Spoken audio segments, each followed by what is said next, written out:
hard. It's hard.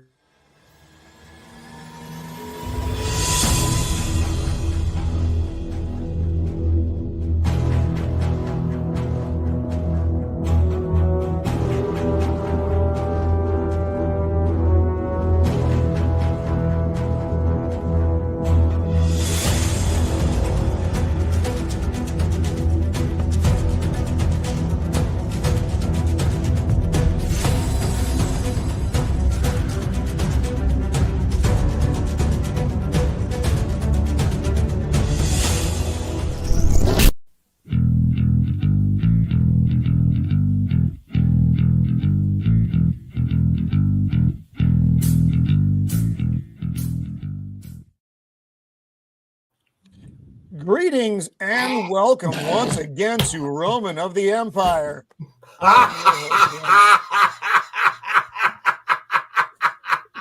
In 1973, in the Bowery district of Lower Manhattan, a man named Hilly Kristal changed the course of music completely by accident. He was a bad businessman. He was not a great husband. He was a so-so father, but he accidentally stumbled into this wild thing called punk rock. And we are forever grateful to him for it. With me tonight, I have my fantastic panel. I've got a couple of great guests, which I'm very excited about. So we're going to go around the horn, say hello to everyone, say hi to the chat, and then roll on into this thing once you get your glass of Fresca. So... with me, as always, he is my partner on this channel. He is my wingman. He once stopped me from carpet bombing the Bowery district of New York in 1972 because the Fresca man. He is Shield Wall of Dragons. Welcome back, my friend. How are you? Hey, what's up, everybody? How's it going? Yeah, well, you know, it'd be hard for us to carpet bomb it. We were like 3. 3 years old then. Yeah. Also, I forgot to put the Fresca. I asked Rock to make the Fresca for my. I wouldn't do it. It's just like Fresca. Every other bar in New York. It won't give you a Fresca. Yeah, this is the first time watch for me for this this movie. Interesting casting choices. British actors doing American accents and stuff. American actors doing British accents. It's kind of weird. But the story is good. I enjoy live band music, especially like ones you haven't really heard of before. One time I went TDY to Virginia Beach, and the hotel I was staying at down the street was a little place called the Jewish Mother, and it's actually kind of famous for it's a deli that also has an attached bar / venue, and a lot of some bigger bands got their start there. So they do a circuit, goes all the way up the East Coast and back down again, and stop at all these little places. But I got to see quite a few. I was there for a week, and I found the place like the second night, and I went there every night to listen to live bands I never heard of, hoping that maybe one of them would hit big, and I could be like, yeah, I was there. When I was there when Snotty and the Nose Pickers played. Yep, yeah, something like that. So it was pretty cool. So it kind of watching this movie kind of reminded me of that. That place was way cleaner though than the CBGB. Well, that's good. We were talking a little bit in the green room earlier. We being in the band business in San Diego, there are some bathrooms. Now I can't say they compare to CBGB's because that was kind of the temple of bad bathrooms. But I would say there is a bar here called the Kensington Club. Kensington Club's bathroom is the size of a very small closet. Inside that closet is a sink, a urinal, and a commode. And every single one of those things will be filled with a vomit, and there will be a person laying in front of the door. That's every single time I've been there, but it's all part of the experience. To me, I know that the bathroom is legit if they've got the sheet metal on the wall with the water trickling on it, and just somebody crowds in and pisses on it. That is how you do it. So that is literally how you do it. Then it would be better to. Then it would be better to go into a old style outhouse made out of wood. I've done that. It would be better to just go outside and pee on the building. Yes. I got to defend that bathroom, okay? Because for those of you who don't know the area, like I grew up in this area, and I was a little kid in the 70s. All of Manhattan was like that. Every bar, every house, every street. It was dystopian wasteland that was basically crumbling due to crime and drugs. And so no different from today, then, Matt. Well, it's become that way again. I mean, what happened is that Ed Koch became mayor, made an alliance with Ronald Reagan and Donald Trump, a couple of the guys, and they rebuilt the city. So they had and then now recent times they were destroyed again. So yeah, we'll see the movie, and one of my favorite parts, and watch for it when we're doing our slides, is the steaming garbage bags in the street. They are very so. He is the scourge of Gotham, the nemesis of the Dark Knight. He is Joker voice. Welcome back, my friend. How are you? So did they do a fillet of fish Friday at Arkham during Lent? Or No, that's insane. It's insane. The fillet of fish is on Wednesday. Oh, my bad. God. How could I have made and no one stays, everyone escapes by then because we all get captured to go into Saturday because as Sammy knows at Arkham, Saturday is what, Sammy? Taco night. Exactly. Taco night. We all know. Oh, what about Taco Tuesday? Like, come on. No, it's a madhouse. God. What kind of alternative universe is this? Oh my God. So we are down a couple team members tonight. Mando's not here and Beard is out of the picture as well. So, but this works out because we do have two fantastic guests tonight. So this will be great. He is the meme master of the interwebs, using his power for good instead of evil at least 35% of the time. And right now, he has plastered my face onto Hilly Kristal, and no one knows the difference. He is Jacob Ironside. Welcome back, Jacob. How are you this evening? I'm doing well. I just got in from being out all day, but I'm here. I'm ready to do this. But unfortunately, I didn't have time to make memes. No. Oh, no memes tonight. No memes. Oh, that's okay. Yeah. I'll intersperse them. You have to crank out this substandard version right here real quick. Thanks for coming. Yeah. You can't tell I am the substandard meme. Yeah. But I'll make some during the show. I'll make some during the show. All right. Nice. Accepted. Love it. And we do have in the chat and in the description of the show tonight, Jacob has to move. And we all know moving sucks and it's expensive. So if you can help out with Jacob's move, please do. Again, it's in the description of the show and it's at the top of the chat. And if someone could throw it back in the chat, just so it's in the mix, I would appreciate that for one of the nine that have mod powers, so that we can help with that unfortunate and miserable process for Jacob. Ducka. Oh, that's what it was. He is the man who knows all the things about all the things. He is the unbearable 73 that thought you shouldn't be. Matt. That wants to be sedated. He is Matt. Welcome back, my friend. How are you? Doing okay. Still living here in the anus of America called New Jersey, you know. They prefer the Garden State. Well, once again, Sammy, you and I are the roots that support the tree. We are me. So this, by the way, for those who also don't know, when you see steam coming up off the city, New York City has the largest underground steam distribution system for commercial heating purposes. So the ground literally steam in the winter. Yeah, I always thought that was just an effect they put in movies and TV. No, it's real. No, it's real. It's real. It's become a little less prevalent because of natural gas and all that. They put the heating in the buildings now, but it's still the New York Con Ed still runs the largest steam distribution system. Well, that's why New York City streets don't freeze very readily. You know. Well, I mean, there's a lot of traffic, so it's probably thank God that they do that. Really seals in the flavor. Make sure all the homeless people are cooked properly before they're eaten. Well, the You're steamed chuds or don't not like fried? an uncooked homeless. They enjoy their homeless slightly undercooked, but not raw.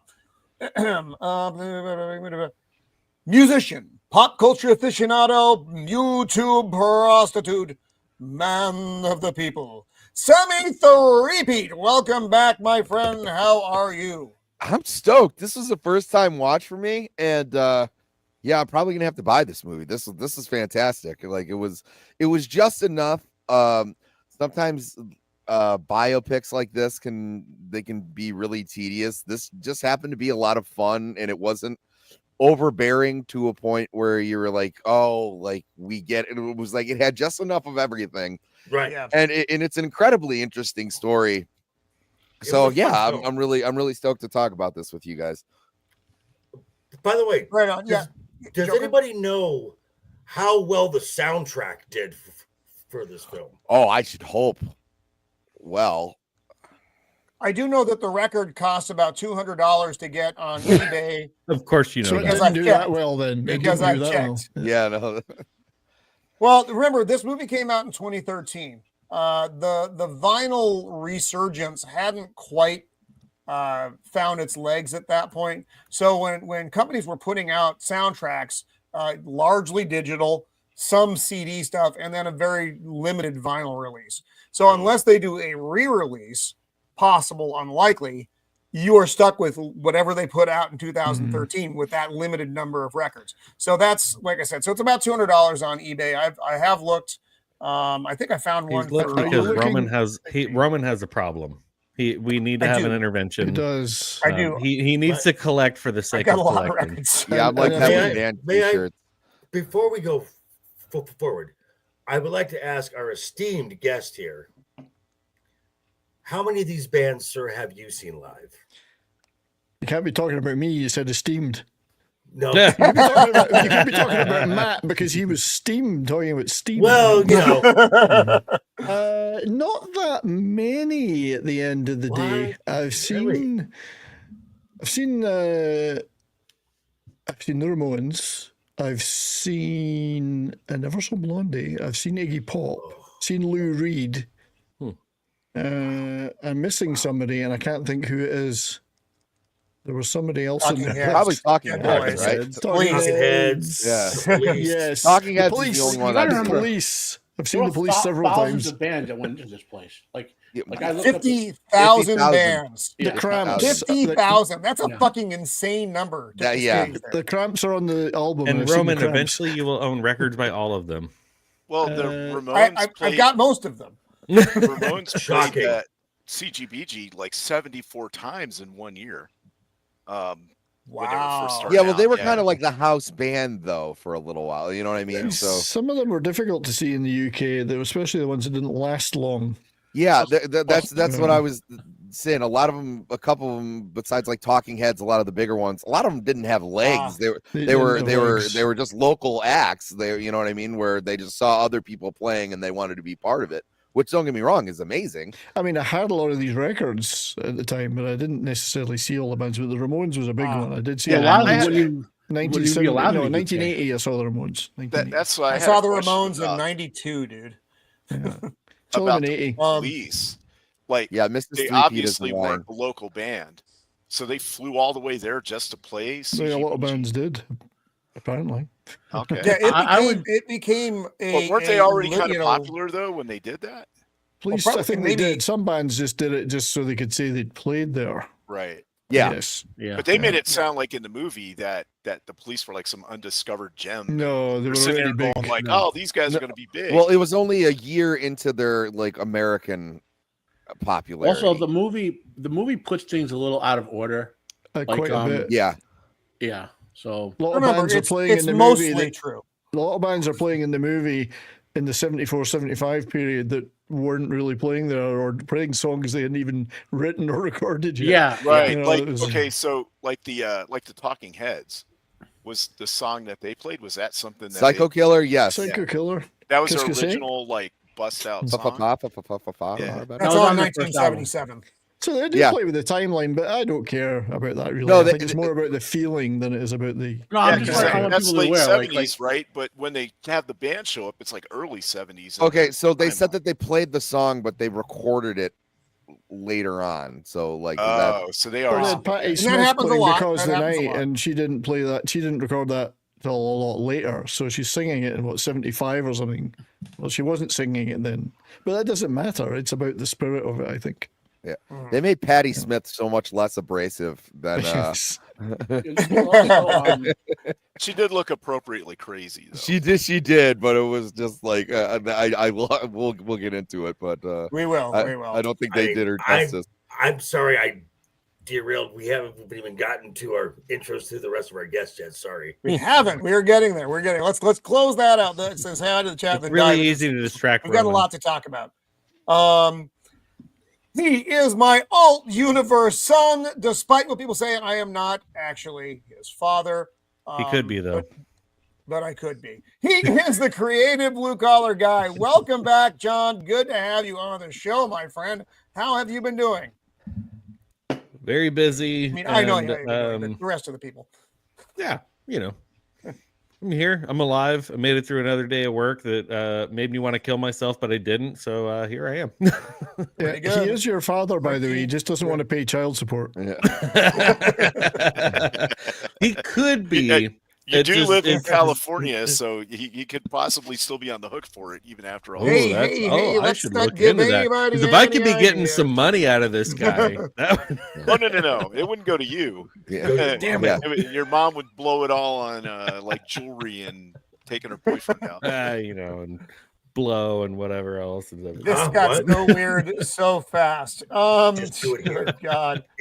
But yeah, stoked to be here. This was, I'll admit, like this is another like first time watch for me. When you were first kind of telling me about it, I thought it was more of like a documentary, and then I watched it, I'm like, oh no, like it's a movie, like with actors and everything, and I really enjoyed it. It was fun.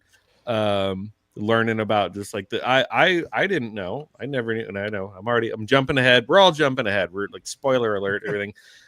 Never realized that like the initials of the venue actually stood for something. Right. I always thought, and this is going to sound really stupid, this is going to sound really dumb, but I always thought it was like some sort of like play on words of like, oh, having the heebie-jeebies, the CBGB. Like I thought it was like something like that. I never actually knew that the letter stood for something, but I'm sure we'll get into that. So I'm not going to spoil it yet. But I learned something watching this movie, and I really enjoyed it. It was a fun watch. Yeah.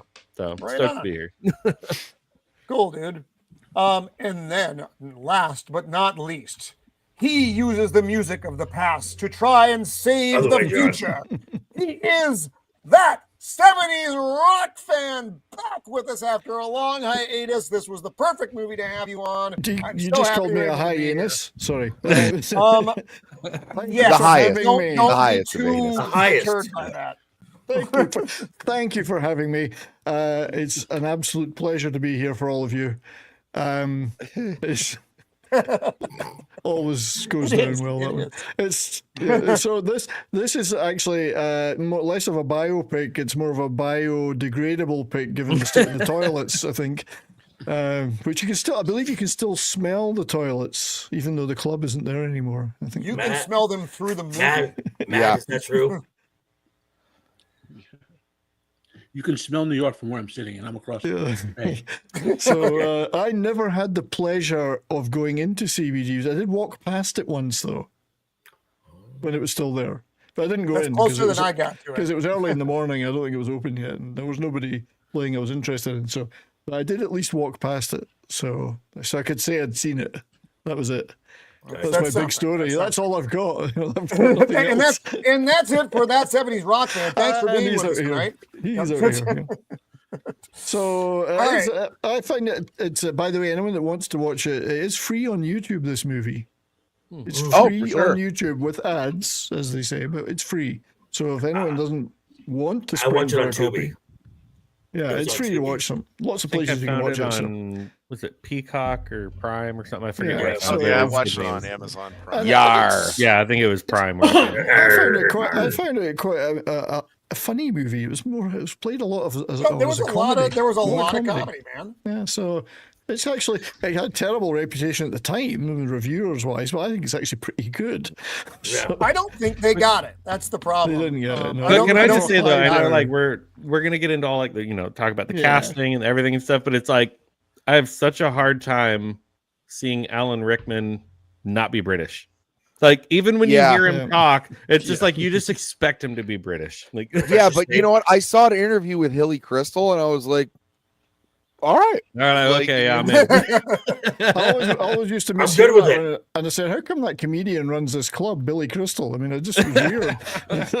Big difference. And watching Big the difference. movie the whole time, every time he says his name, I couldn't unhear Billy Crystal. I couldn't. Like, Ooh, it's just well, every time he says, well, Hilly Kristal, and I'm very like, all I hear is Billy different Crystal. man. Like, So let's say hi to Yon Chat, and then we will dive into this thing. We have a lot of folks with us tonight. Our good friend Adam Gray. Hello. Club banned good bathrooms. No, I think all clubs have banned good bathrooms because none of them are good. you can't have a good club with a good bathroom. Is that what does that say? Cognitive Cognitive butthole, butthole, grassy beaches. beaches. All right. I mean, it works. It works. That's from Sammy's and that wife. is. So clearly his sunglasses. Oh, is are that not Mrs. That's prescription. Mrs. Sammy. Hello, Mrs. Sammy. Zax is here. Hello, Zax. Zax. Good to see And you, his my shoulders. friend. Across the pond, Adam Deeply, Melvin Deeply. I combine people. I apologize. I am very old. How much more drunk is he going to be in 2 hours? None is the sad answer to that question. Oh, Our great friend Boosh Probably a good thing. McFadden. They didn't have any men's underwear for it. Wait, what? I'm not sure what's happening in the chat, but we're just gonna go with it. It's fine. It's Cold fine. balls get booted. Oh, interesting. Sammy's a nice one. FKHC 2005, 69, I think. I don't know what that means again. I'm just going to go with it. That's fine. Is that a kangaroo? What is that? Mm. Like kangaroo. Wait, there's a kangaroo? Yeah, on the picture. There- Or is it a Oh. wallaby? It's It a, looked like- it's a one of wallaby. those. One of those. I don't. It's they're Ursine. basically the same. What It's is Ursine. You can eat either one of them. Eclectic That's a Goat. wallaby. Always love to have the goat with us. She is going to be with us on the show next week, actually. Nice. Ducka. But Roman, are you gonna be? That is always a 50-50. Frank Lee, welcome back. Good to It's a see fair you. question. It is. It's actually these days. It's a very fair question. Ducka. Roman, are you watching closely? Ah. What did you do? The answer to that is no. Clearly. Yeah, That's I saw it. how does that fit on a baby's face and still work? It's weird. That is bizarre. Is what Looks that like is. Kiefer Sutherland. It It does. does look like Kiefer Sutherland. Totally. All right, so let's. Oops, sorry about that. Cold balls get booted. Very nice. Go down to the bottom of chat, yeah, and let's dive into this movie, which Dive into this dive bar. I fucking love. This movie. This was an unexpected one for me. We like most of you guys. I'd never seen it before. I wandered into it a couple of years ago. I'm like, what the fuck is this CBGB movie? And it's like, You Alan wander into a Rickman. lot of things. what the fuck? I'm confused. Oh, shut up. There are a couple of really interesting casting choices in this movie. Alan Rickman as Hilly Kristal being obviously the most extreme, but there are some other ones that pop up, and we'll talk about those as we get there. But it's just like, wow, that's nuts. What's There was a disappointing- couple that were pretty good, though.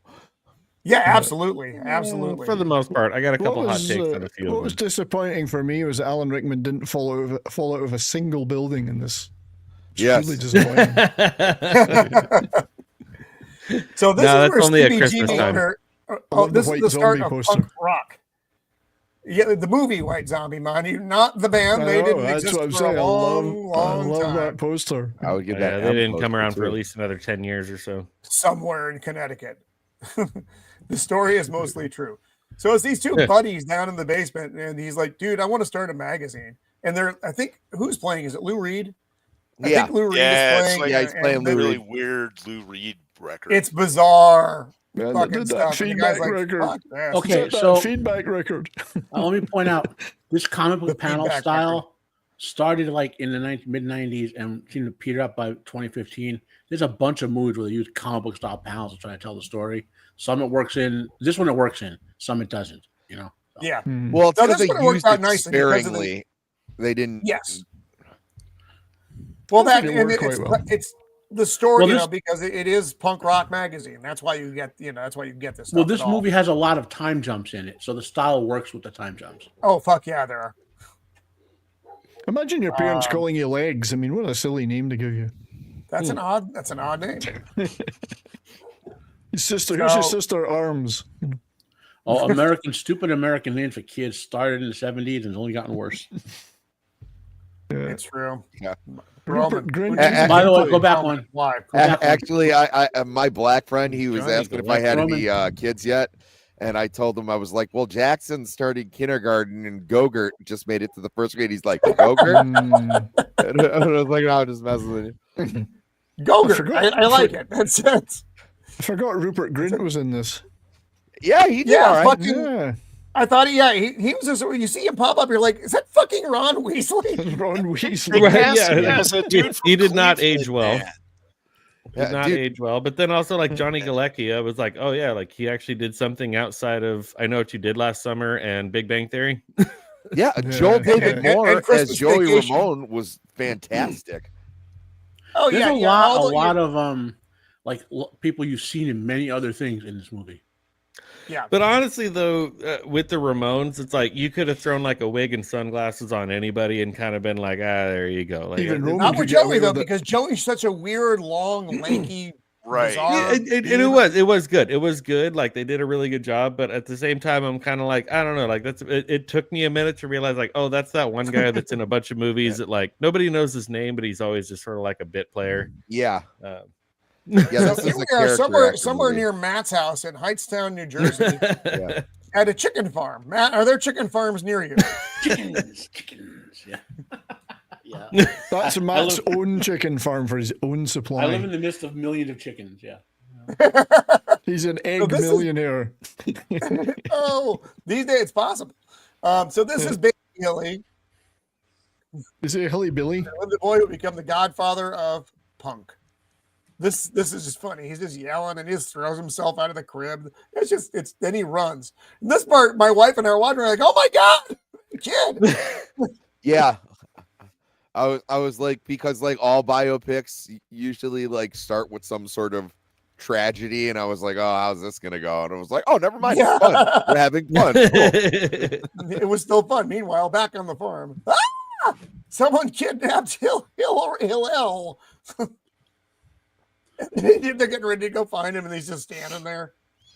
How far do I you like what think she he said on the ran? phone, or what the guy said. He's like, people don't kidnap poor people. Yeah, that's Yeah, it. Yeah. And then he was like, Kidnapped before. then he lifts up the truck because his name's Hill L.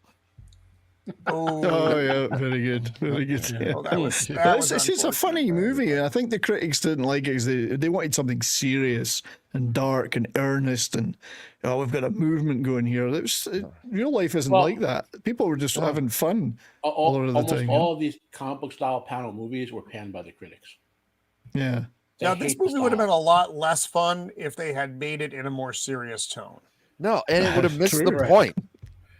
Yes. But life isn't like that. It's not all Yeah. grim and earnest. There's fun to be had, you know. This guy bumbled his way into the cultural zeitgeist. Okay, like He literally bumbled. So right now the judge is admonishing him. So 2 divorces, two failed businesses. Why don't you consider another line of work? I think He he gets tried to. that look. He had That managed fucking a look club right there. before. I think he had managed a club before in real life, but here they didn't really get into any of that. yeah, he had- it was called like CBG Hilly's was Bar open or on his something. previous club, like 8 years or whatever it was there. Yeah. But still, Well, I mean, he went Was specifically he at, looking like, in the probate Bowery. court or something. Like I didn't really understand. Like, was that I like? just don't know why he was in court. We never I never thought know it why was he's here. bankruptcy. Probably Right? bankrupt. Yeah, it was like a yeah. bankruptcy hearing or something, maybe. Maybe bankruptcy, it's just yeah. kind of there. It's just suddenly he's in court. He's getting yelled at. We get enough of a background on him to know he is not he's not well put together. Oh, He's- okay. I'm looking at the plot. This is the second time he's filing for bankruptcy. Okay. And so And this is he where immediately goes out and looks to start another business. Yeah, but here's Jonathan the dog is which is fucking why he goes to the fabulous. Bowery, because it's cheap. Man of conviction. Yes, several convictions, in fact. Everything. Here we are in the certain Bowery. buildings, everything was cheap in New York. Just yeah. And that's why Conor Roman is so Bleecker. much like this character. I was just going to say, it's the first time we see Roman in this movie is here. That is unkind. This young man with the So that's why I'm here. violin is Idaho, which I didn't understand what the fuck he said when he said that. Every time I've watched this movie, I still don't understand that he's saying Idaho. Because Yeah. when Hilly introduces himself, he's like, He likes potatoes. I like potatoes. he's Hilly Kristal. And I was Why like, did I they call you believe it. that. I like potatoes. I mean, He doesn't. You don't know why he's called Idaho, because that's his own private Idaho. He keeps it secret. Yes. Here we are. Mm. He's- do you have Fresca? yeah, a bourbon and the a house. Fresca. I tell you, We what don't was have Fresca. the most unforgivable crime was they had no Glenlivet. That's true. That's Yeah. that's a ways off though. And I don't think they can afford Glenlivet. Don't have any. So he's looking around, he's sizing the place up. He's like, "Do you ever have bands play here?" And the guy's like, "Fuck no." Fuck no. And oh, this is funny. Yeah.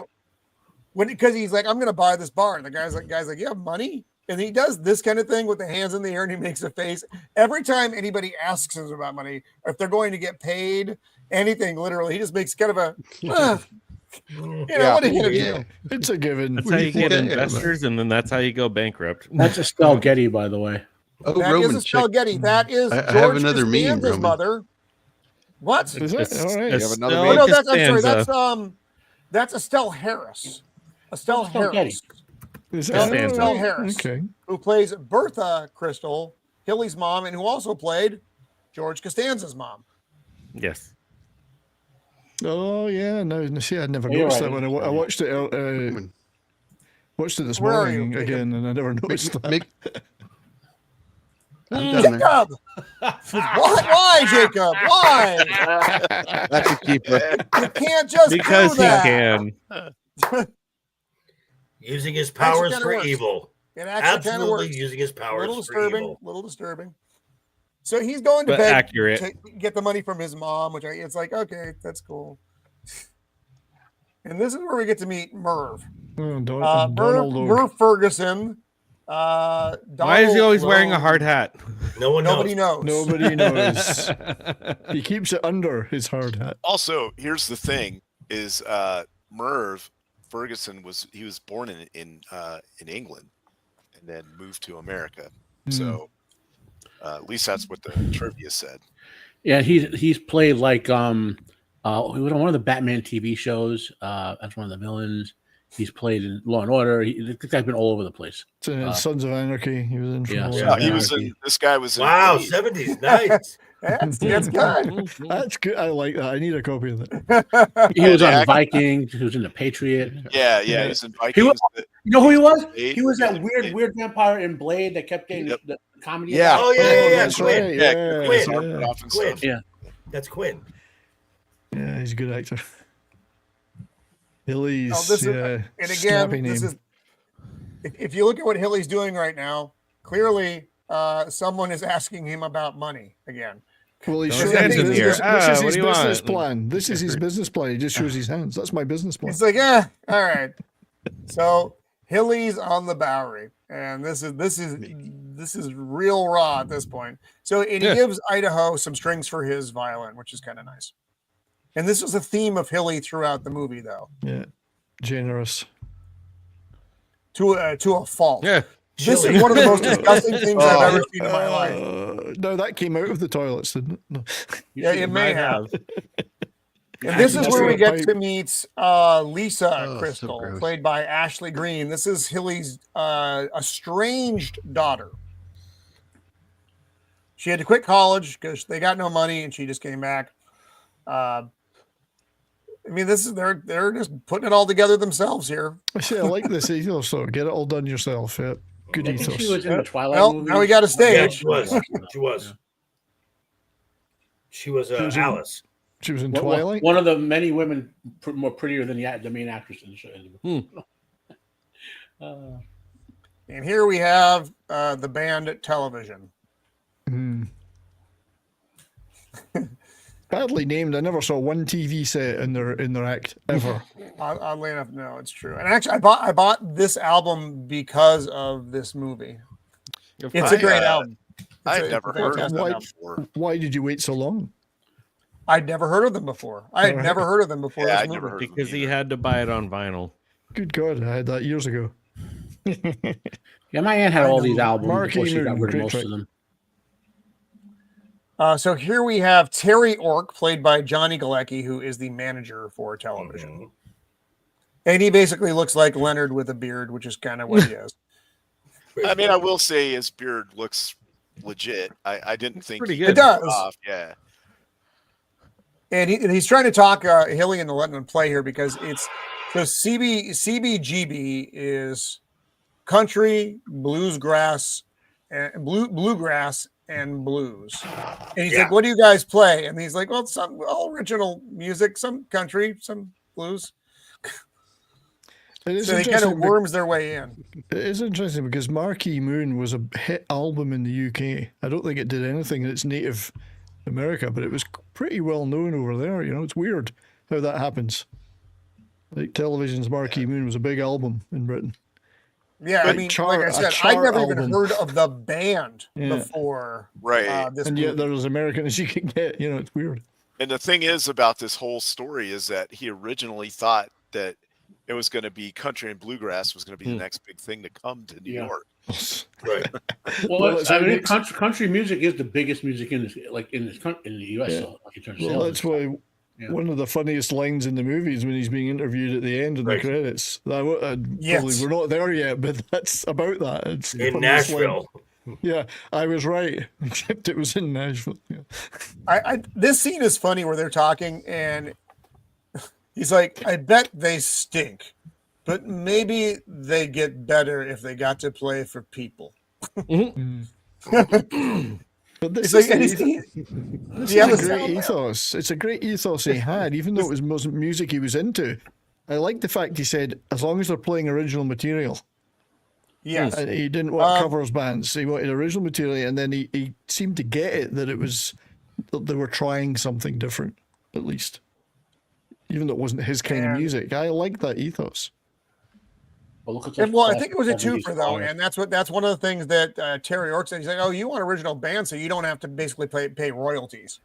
Right. Well, that's true. Oh, that El trust me, Camino back I there? know all too well And all El about that. That's Camino, a whole yes. other thing. Love Having those to pay cars. for the licenses and royalties and permits, and that's a whole other thing. So he also asked him if he had a sound engineer, and Hilly's like, "Of course I have a sound engineer." You're speaking to someone who sang at Carnegie Hall. And so, of course, he has to go out and find one now. And he goes to this fucking swap meet looking shit in the alley and just sees a dude working on electronics. Still doing something. Probably all Have methed you ever out. been in a band? Like a job. I had my guitar stolen. And he's like, "I've got a position open in my club." He gets the So he sound brings guys. this, Dumps it hilariously, there. he brings the soundboard in, and he's like, "I don't know. What do you want me And to he do?" walks And he away. just He leaves just him. walks away. It's like, what the fuck, man? I'll plug it in, figure it out. Yeah. And then, as it By says the at way, a end, soundboard that size back in the day was expensive. Like that Yeah. was Oh, yeah. A soundboard now that size is ungodly expensive. expensive, but I I'm saying mean, even back then. A but soundboard can't- these days, whatever, fine. Yeah, but 1973, like that thing was fucking expensive. Yeah, that, Yeah, Well, he probably- but real nowadays, he probably can't just you stole just, it from one of the millions maybe of he clothes bought. liberated it. Yeah, Matt says maybe he liberated, isn't it? He but liberated nowadays, it. can't you just like mix all that shit on or something? Well, I'm doing a laptop now. things are easier are easier now. You can do things different ways to make Everything's all digital now. So I clubs that I played at, we were still going through a board. Well, So because I think it sounds better. yeah, honestly. no, well, any club, and that's what's any there. club worth You know, a you're- damn, you're playing through a board. Yeah, and of course, in San Diego, where where we were playing, these are establishments that have been here for a long fucking time. So they've got a board. The system works. You don't do fucking change it. Don't fuck with what works. It's pricey and it may or may not work. But I just thought it was funny. He finds a dude in an alley named Taxi, and fucking here you go. Good luck. The look on his face is like, oh, okay. Yeah, analog will always win. Like, Yes. digital is fine, digital is convenient, but analog will always Also, win. I call bullshit that he just handed that giant analog board to him. So it was like, there's at least 40 channels on that thing. True. It's a movie. It's dramatized. No, unless he really was doing meth in that alley. The fucking board. This is the band Television, and I have this record. And what I love here is I think the shorter list would be what records you don't have. That I don't own several records. I don't own a lot of country. So what if you play too loud, I'm going to walk out. So they start up in like 4 seconds into them playing, and they sound good. He just makes his face, he gets up, and he walks out. But he was listening. But he was listening. And which is great because he repeats every lyric back to them. So what'd you think? I don't care about whatever, blah, blah, blah. I don't care about whatever. I don't care. There's something there. Yeah. Which is just a thing. There's something there. It's the face on him all the time. It's that kind of squinting a bit all the time. So what you're saying is, Roman, you really identify with his character. I do, except I wouldn't sleep on the floor. He's living in the club. Nosferatu, what the hell? Hello, sir. How are you? Again, Nos, what is this? A super specific, like that is oddly specific, Nos. That's wow. I'm getting wow. What was that movie? Anyway, I don't know, and I don't want Tony to Curtis and John Gielgud or somebody, wasn't it? Oh no, we're getting out. Caligula. Is it Caligula? Caligula. I don't know. No, we'll switch up the phrase. I don't care. Roman played fiddle as Nero burned. That's right. When you look at that mattress he was sleeping on, I'd rather sleep on the floor than on that mattress. That mattress is kind of disgusting. It looks like he found it outside of the place. And it's roach infested. He wakes up, Jonathan's stomach's more than roach infested, since Jonathan's on that. It's infested with fleas. Oh yes. Yeah, Jonathan has a problem with both fleas and he is a free pooper. And just shitting all over the venue. Yeah, but that's all. His daughter's still there. Flea and poop infested. It was just the way. And she's kind of a jerk, but he hasn't been a very good father. So he's like, "What's your plan? To be gone when you get back?" Fine. So he and Jonathan go to they're trying to go get a bagel. He opens the door, and there's something blocking it. And it's a dead guy. Yeah, dead. Is he one of the dead boys? Is he one of the dead boys? No, he is just a dead boy, not the dead boy. Just a dead boy, not the dead boy. Okay. As a Doctor Who would say, you are a doctor. I am the doctor. So he's trying to get the body out. He's like, yeah, cops don't worry about bodies in the Bowery too much. He could be there a while. And then he runs up to the hotel next door. He's like, hey, is this your guest? And then when he comes back, this is Officer Stan, played by Michael Massey, who played Fun Boy in The Crow. Yep. Which is many other like roles you have seen him in. Yep. So he's arresting Idaho on murder. And this is where he builds his relationship with the bikers, which is but that's the line too. The line is like, "Aren't you gonna? What about the body? Aren't you gonna take the body?" No, and nothing. No. Mike Massey died, I think, a year or two after they made this movie. He wasn't looking great. Yeah. No. He's looking old. That guy right there, the biker, he's the guy who played Opie on Sons of Anarchy.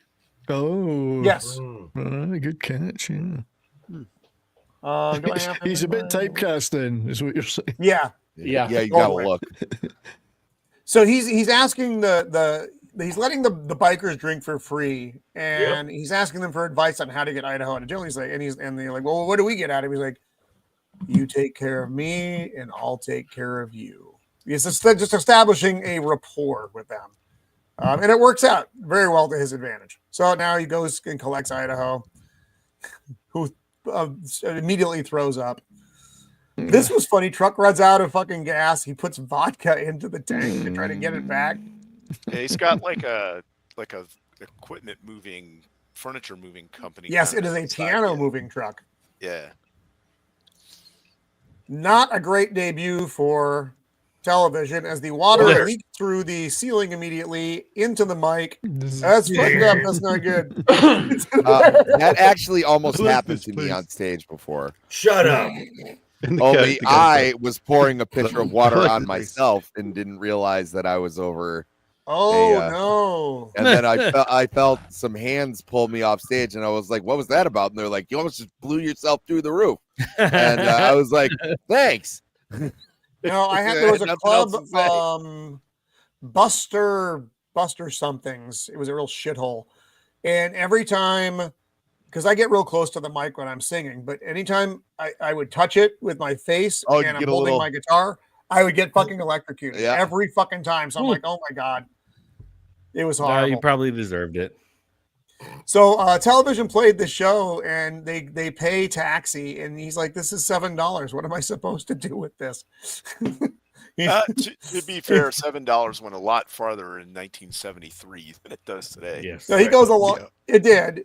He goes a long way, and he goes to sleep in the park. And this is where he has to change the name, because Country Bluegrass and Blues is not an accurate name anymore. So he had to change it, and he added on the OMFUG, which stands for where is it on my notes here? Other music. Oh, come on. No, because it's a weird thing. The last word's weird. It's other music. Oh, there it is. Like other music for uplifting gormandizers. Gormandizers. I still don't know what that means. Usually consumption in terms of eating, I think, isn't it? You're a gourmand. Yes. You like good food. That's what it means. It means glutton. It's just stand up for glutton. It's just funny. He felt the need to go and change the name of the club. His mom's asking about getting paid back. Merv lies, saying, "Oh yeah, the club's doing great." So now they devised this business. They're going to actually move pianos. They made a wild error here, though, and that wild error would be Idaho, the junkie. Oh, this is great. This is great. So they're going upstairs. The pianos are not light. This is very Laurel and Hardy. It's like a Laurel and Hardy. Trying to move a fucking piano upstairs. Like, no, thank you. Nope. I got to go pee. Just put the junkie. They're like, no, you don't go. I'll be really quick. Oh, geez. Also, they were like 3 steps away from the landing. Well, we just lost the host. Like they were like 3 steps away from the second landing. You could have gotten it up there and then ran to go pee. But I love at any time throughout this movie where Idaho takes the opportunity to just be a burnout junkie. He does. Like there's no moment of growth for him. No, Idaho. He has no character arc. No. Reminds me of Reverend Jim from Taxi. Oh yeah. Yes. So this is also a very bad business practice, as Merv is asking, why are these guys drinking for free? Because as someone who works in bars, if you have an owner who's just giving away the bar and you wonder why you're not making any the money, and right now this is all he has are these regular folks who come in because they get to drink for free. Yes. Yeah. Well, this is where his daughter comes in. She's like, I want to work for you. And I'm responding to Nos right now. Bald and Why are you talking about balls? no, not balls. That's what you hear. Bald. Balls. You know, He's just on talking that about thing, balls. Joker, to add something what Joker voice said, that the freeloader drinkers. Oh, I yeah. used to watch Bar Rescue all the time. Oh, so I love that show. Every I hate time that he show. goes into a new bar, there's like dozens of freeloaders. The owner just let them suck It's their the bar. worst. Like Yeah, because they're worried more about being popular than being Yeah. misnomers. Yes. But I was Yep. just gonna make a joke. I was like, "What if John Tapper walked into CBGB? He's like, people Uh, are You gonna go, get clean the freaking bathroom. Ah! Run out. Okay. people are gonna get sick." Okay, John and Tapper has rescued 9 bars here in Las Vegas. They've all failed. Well, that's because it's a fucking gimmick. That's why. Yeah, It's It's a great fake for the show. 2 weeks of filming and then it goes away. Yeah. Yeah, it's a fake Yeah. show. But- What Lisa realizes is because when television played there and they got a review in one of the local music rags, she's like, "You don't know what's going to happen here. Bands need a place to play, and bands have fans, even shitty ones, and and bands are going to form just so they can play here, and they're going to bring their shitty fans, and this is it's just it's a And they're circle going to of buy life." drinks. And he's like, "What?" He doesn't see it coming. Well, you never do when you're in the epicenter of something. You know, you No, well, I wouldn't don't see think he that. saw a lot of things coming. Yeah. Rockman. No. Everything that hit Hilly just seemed to happen. He's just one of those people things happens to, and he's just kind of like, "Huh, that's Well, there you interesting." go, Roman. You just got to open a bar and hope that things just happen to you. It's not I'm sure 1973. Things would happen to him, I'm sure, but you wouldn't want Oh. to hear about them. Don't eat the Things chili. would definitely Don't happen eat to the him. chili.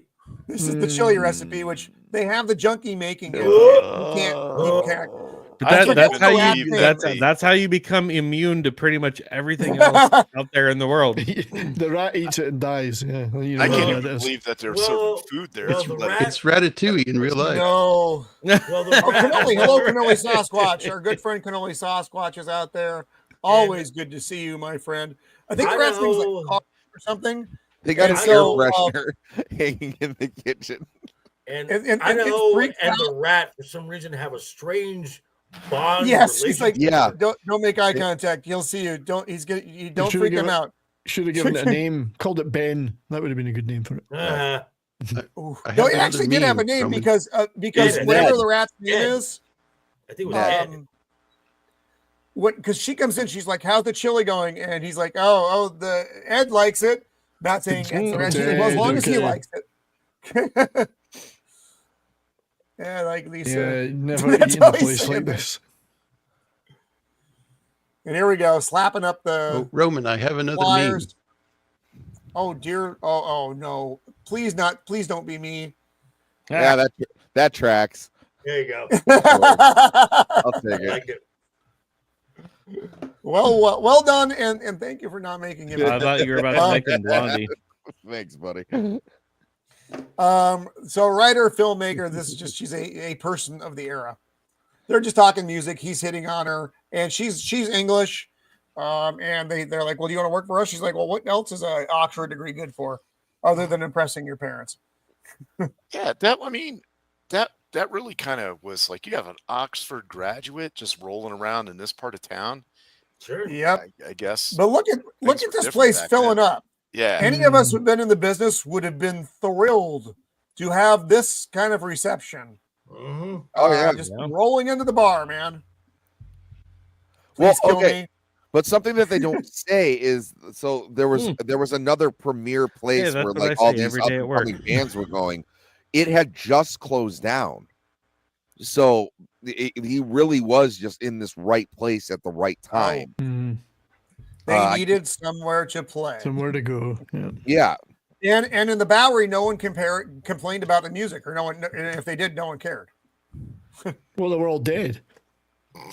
The neighbors were all dead.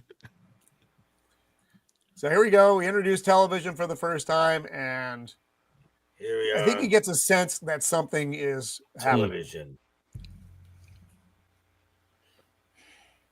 And this is the talking heads part. Yeah. Oh, And they're getting ready to play, and it's just funny because no one's there. I'm Mm. gonna Right, go and find they're you like- someone else still listens. You still have to play, though. You still have to play. You got to play, whether no one's there or not. We've all been there. That sucks, by the way. Having no audience when you're getting ready to do a gig, it's like, well, fuck. Oh, I've been there, done that. or when the band before you leaves and takes like the whole crowd with them, and you're just like, yeah, that's awesome. Thanks, guys. Yeah, thanks for everybody hanging out. So he gets what's the cop's name? The cop. Fresca. Officer Stan. Stan. He gets Stan the cop to come in, and he's like, "Well, would you come in?" He's like, "Well, I'm on duty." He's like, "I'll buy you a beer." He looks like he should. Would you look at the time? He should have been retired 20 years ago. This cop. Look at him. We're the Talking Heads. We live across the street. that's kind of it. That's the intro. Yeah. So interesting thing here. There's a good bit of trivia with this scene.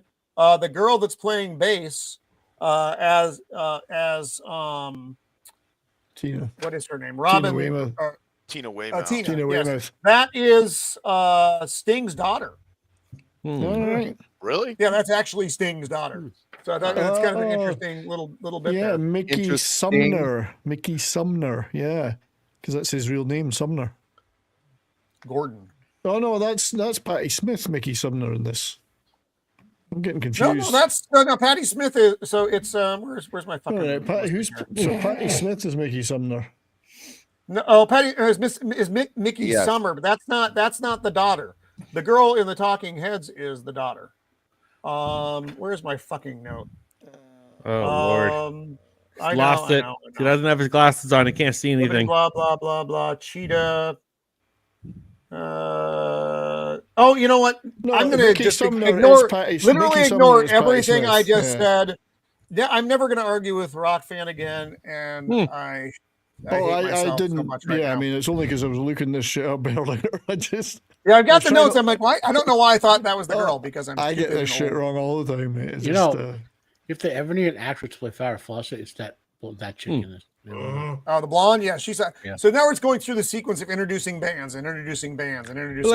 I will say with this though, and it's like talking about like music biopics and stuff, and I understand that this one was like the biopic was not about each individual band, but I was a little bit disappointed that each like band that was depicted, they were just like, oh, we're just gonna like pull the album version of the song and play it. Like we're not gonna make the actors learn to play and sing and stuff. But at the end of the day, like I understand, like this wasn't like Walk the Line, this wasn't like whatever. Like they're not gonna make everybody learn to play their instruments and learn to sing, but that takes a lot more time and budget. and I get it, but when it was like Blondie and it was the Ramones and it was like they played the song and it's like this is totally just like the album version that they just like played over it and all the actors are just like miming over it, and I was a little bit disappointed by that, but at the end of the day I was like, I understand, like you can't make all these different people learn to play, like This is the one area I will nitpick the movie. So Hilly says original material only. Blondie played Denis. That's a cover version. I was just gonna say that. I was like, it's a cover. That annoyed me for some reason.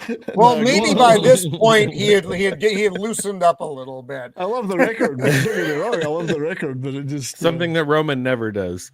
I am as loose as no, it's true. No, it's not. Don't lie to the people. Don't lie to the people.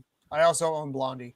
So this you is own Debbie Harry? You bought Debbie Harry? No, we only let her out of the closet once in a while, but she's like in her 70s now. It's not as fun as it used to be. Hold on, trivia. First poster of a woman I had in my bedroom wall, because before that it was all bands. Before that was bands and Star Trek posters. It was Debbie Harry. I do kind of feel like she was the only one that, as far as like the actress portraying her, was a little bit off. Everyone else was like spot on and super believable, but that one, the actress that was playing Blondie, I was like, I don't know if I buy this. Like she was a little bit off. Yeah, it's just me. I don't know. Who played Debbie Harry? I've got all the bands. And that girl from Watchmen. Malin Ackerman. Ackerman. So she was the girl in Watchmen. Yeah, it's her, Watchmen. Yeah. So Debbie Harry. That was Sally Jupiter. Yeah. Yeah. Yep. I'll be fucked. So here's a little real life anecdote for you guys.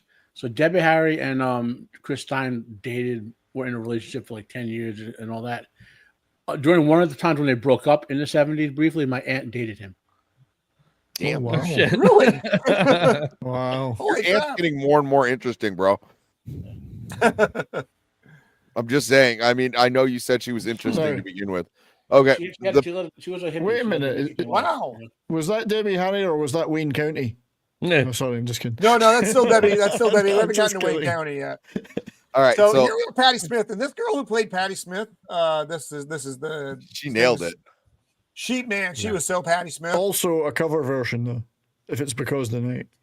Well, Yeah. actually, she wrote that with Bruce. Though. Okay, They both have a okay. credit on that. They both have a credit on that. And her version is 10 times and- better. Oh, way better than his. Yeah. I've still got the Also 70 symbol. interesting.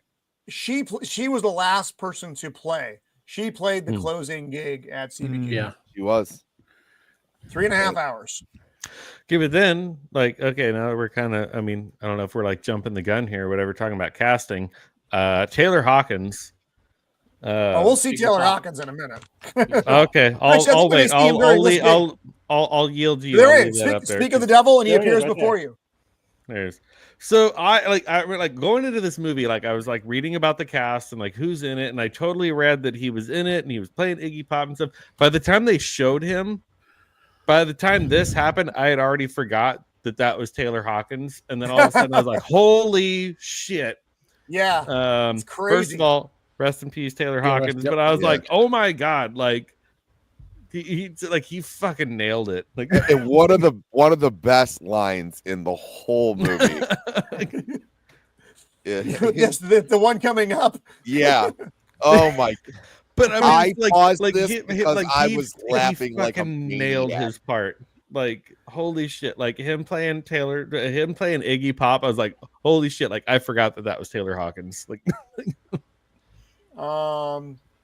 No, that doesn't even make sense. Canadian, I'll let you go. There's quite a few dead people in this movie. Yeah. Well, that's true, actually. the only Yeah. one that well, I'm not going to get into that conspiracy theory, tinfoil hat theory. We're not going to talk about that. Never mind. Don't listen to me. This is great too. This was the Lou Reed conversation is great. Alan Rickman is dead. Yeah. Yep. Obviously, Estelle, what's her face, is dead. Lou Reed's dead. Lou Reed's True. dead. Taylor Hawkins is dead. Mike Massey is dead. Okay, a lot less This people are movie's- surprised that Lou Reed's dead. This one's movie's not 2013 too. I mean, it's not like forever ago. It's just a lot of these actors there's just shit that happened. I mean, they're not. This is just an actor playing a Lou Reed, obviously not Lou Reed. This conversation was funny though because he gets annoyed at the questions. He's like, "Why do you care what I like? I don't even care what I like." I thought Lou Reed was way more jacked than this guy. Or was that later Lou Reed? This guy looks a bit chubby, doesn't he? Yeah. Yeah, that's what I thought. He looked a little porky. Yeah, Lou never looked like this, I don't think. Yeah, I was gonna say this person obviously doesn't do copious amounts of heroin. So it looks more like Bobby Hill Copious. from King of the Hill. And here we go, the Ramones. Mm. And this scene was hilarious. Yeah, No we only one got was 4 good. songs. It's all I don't wanna something. Yeah, No one's gonna. He's like, listen is there to anything you do want to do? Yeah, we got a new one coming out. I wanna sniff some glue. So they get going and they start. So Dee Dee and Johnny are playing 2 different fucking songs. Johnny just gets pissed, unplugs his shit. You just hear stuff breaking in the background. You're like, is Johnny coming back? Yeah. And that full fucking the stack, gig, that amp, like Johnny the Ramone wasn't full even in the stack, band like, yet. You don't need that much amp for that small of a space. Like 2 4x12 amp cabinets. Jesus fucking Christ! Like It's gonna be loud. Jesus Yeah. Christ! Like Here's So the they- other thing, right? They can. Oh, go ahead. I was gonna say, isn't the timeline off? Where No, it is. So 'Cause these guys Johnny played wasn't way even in the before- band yet. right? But the Ramones played way before Blondie ever showed up, right? Yes. Like they were a Yes. thing well before Blondie hit it big. So I think it was just a matter of putting the movie together in a way that would be fun for the audience. yeah, Like it's it's all the things happen. It's kind of when they happen. Well, not only that, but they had to arrange for these actors to fly out to the set for their brief appearances. You know, so they probably said, "Oh, well, yeah, but you can put that in anywhere." That's right. That's neither here nor there. But it's a matter of. I saw the interview today where the Ramones like got their stacks like that, and they're like, before our amps weren't able to put out. I think we have like the necessary equipment to, get it done. And then like they showed that, and everyone at the time, like you said, it was comical for like a big act to have that big of a, And also what people don't take into consideration when you see something like that is you have to lug that shit around. Oh yeah. And they're not a name yet, so they are lugging this shit around themselves. That's got to fit in a van or a trailer or a something. Yeah. Like. Oh, and one of Hilly's rules is you had to set up your own shit. So yep. Oh, 100%, absolutely. So poor Taxi's getting eaten to death by Jonathan's fleas. He's stepping on his shit. Yeah. Dude, so many. And he's like, pick up after your fucking dog, man. This is again, Hilly. This is the lines are just so good. No one is going to like you, but I'll have your back. It's just the deadpan delivery of Alan Rickman was just so good. Which again, it's like it's so hard to hear Alan Rickman not be British. Go back a couple to that Ford. So this is, I mentioned this, I don't know if I mentioned it right there. Well, live right before, but so New York City was becoming Mad Max basically in the 70s, right? You literally had like the Son of Sam going around, people arming themselves to like protect. It was going over the like the hell in a handbasket with no handbasket. And so right after this, Ed Koch gets elected. Ford goes to the city, literally drop dead. He's not going to give any money to the city or whatever to help rebuild. And then a coalition comes with Ed Koch, Ronald Reagan, and so forth, and they rebuild New York City, Donald Trump into like a great metropolis, which was pretty solid for about 15, 20 years. Even like this one little panel here is a nice drop into the history if you don't want to do a deep dive into sort of how close we came to having Mad Max in real life. Well, and the city's going bankrupt. Escape from New York. The movie Escape New York, New York never got better. They just walled it off. Yep. That would have been the inevitable outcome if nothing had changed. Yeah. So the city's going bankrupt, and Merv's like, I don't want us to follow suit. So this is Wayne County. You see, this movie was so ahead of its time, it already gender swapped somebody within the movie. One character.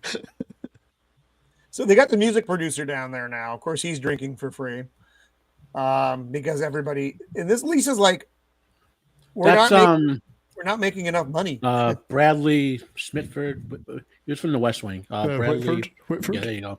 Yeah. He was in the West Wing. He was one of the Josh in the West Wing, and in the Godzilla movies, he's the really annoying guy from on the ship. Wasn't he in Cabin? Was it Cabin in the Woods as well? Oh, he was in there too. Yeah. But yeah, we West all Wing. go and see, by the way. Oh, that's a good movie. What, Cabin in the Woods? Great. Yep. Yeah. That's a great movie. So the stage that they built doesn't quite hold. They lose the drummer. Which actually, that also happened to. I saw that happen to a bunch of 5-year-olds.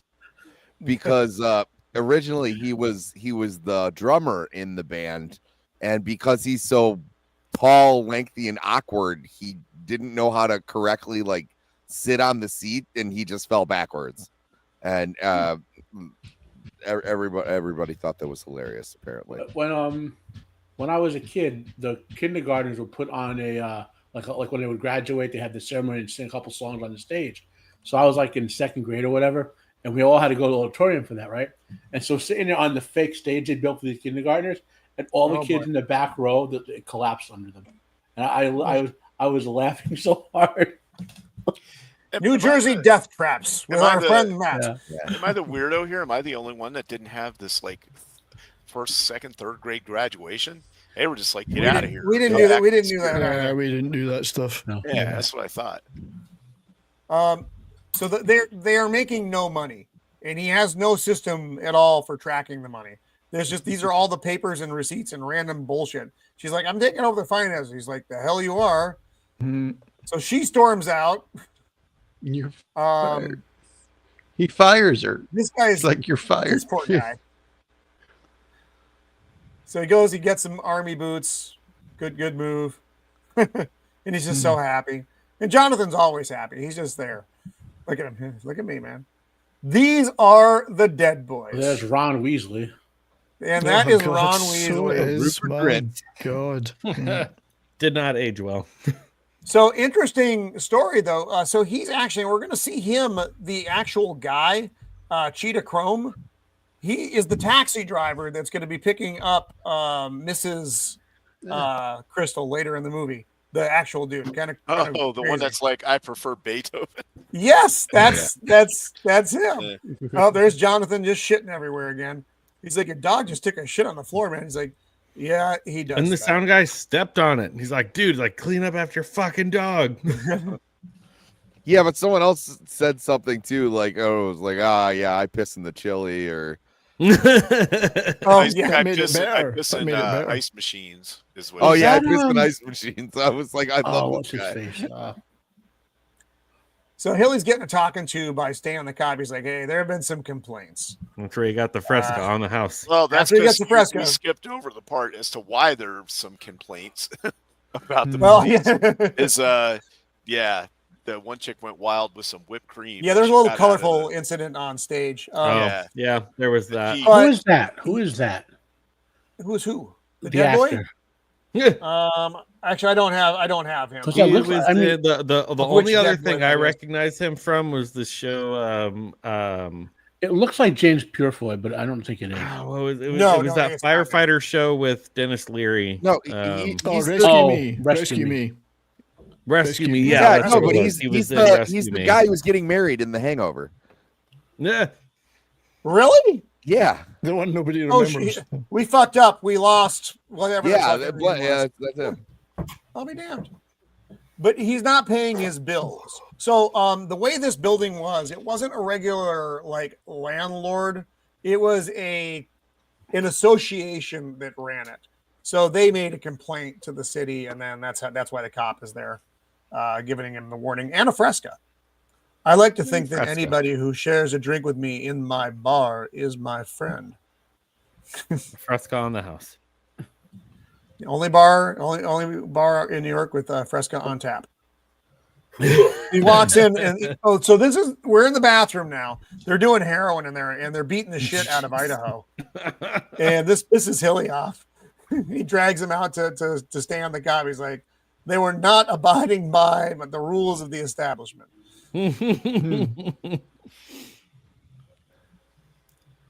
And then Iggy Pop jumps up on stage with Debbie Harry in a fun scene. Taylor Hawkins. Yeah, and they say, "I want to be your dog." Now, isn't that a cover? No, that's that's his no, song. No, I think that's the That's, Stooges. Yeah. Oh, okay. But obviously, she knew the song too because she's Yeah. yeah. I think Taylor Hawkins looks more like Tom Petty than he does Iggy Pop. Or Iggy Pop. Well, that was Iggy Pop before all the drugs. So yeah, anecdote- that's true. There was a big. I have Big an difference. anecdote. I have an anecdote. I went to see Ryan Adams, Ryan with an R, not Brian with a B. Ryan Thank Adams God. in Glasgow, Good, you redeemed yourself there. and he invited this girl up from the crowd on stage to sing something, and she picked "I Want to Be Your Dog." She was hot blonde with big boobs, and the whole crowd went mental. Every man, my friend tells me, he says, every man in this crowd wants to sleep with her right now.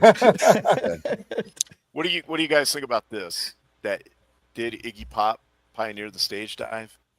Because they might mentioned it in the film that He there's might other have. people that claim to have done it.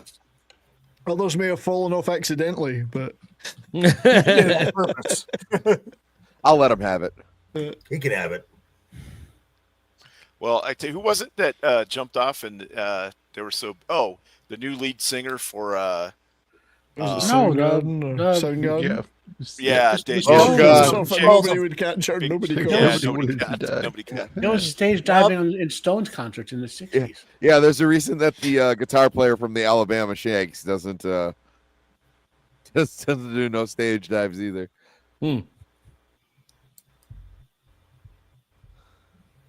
So they're this is that punk rock magazine. They're selling the punk rock magazine. And this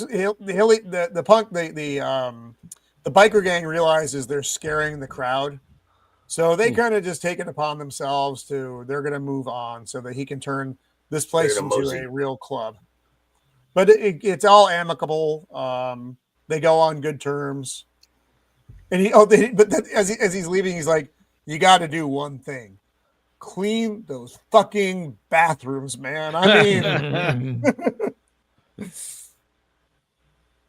and it's true. So the Ramones are getting big, and they got signed. And this is a bit of a blow. He doesn't acknowledge it, but this is a bit of a blow to Hilly, who coulda, shoulda, woulda the Ramones, and he just didn't see it, didn't think of it, it didn't occur to him. But now they're signed on to a label, and someone else is making a lot of money off the Ramones. Right. When he thought it was going to be the Dead Boys. Well, yeah, but that's why he ended up taking over for the Dead Boys, and we'll get there. It's because he felt he lost such an opportunity with the Ramones, because it just didn't even think about it. He thinks of himself as the club owner, the guy who brings it all together. But man, I should have managed. So it's his birthday. Yeah. His daughter brings him a birthday donut. He did not choose wisely with the Dead Boys. No. Oh, looking through the window. I love this scene. I like that car. Get on the phone, call Leslie. The numbers are on the Leslie, yes, Leslie is the proper name for whatever the hedonistic biker gang leader is. And so these are kind of low level mob guys, and they're trying to do a shakedown. They're like, well, you owe the rent plus you owe, our fee on top of the rent. And so he starts getting a little crazy, and here they come. They're coming in heavy. They got shotguns. They do not fuck around for a minute. It takes them a total of about 3 seconds to round everybody up and get them out of there. Okay, and now they're just gone. Now I have worked in a bar where I had regulars like this. Like if someone was giving me shit, I had a regular. His nickname was Bone Crusher. And I'm just like, Bone, that guy. And he's like, I'm on it. Bone to his friends. That scene, I can say from fairly certain reality, is fiction. Because had that happened, the mob would have firebombed that place. Yeah. That's probably true. Yes. Especially back in the 70s when they were still doing their thing.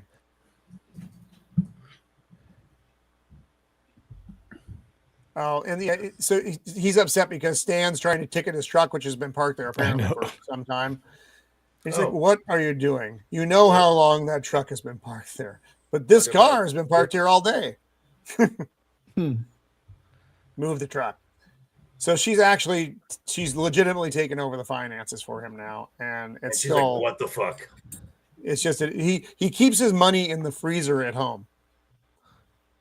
He's supposed to be going to get that, and then he falls asleep. So I don't know enough about the guy. So like, was he a drug addict?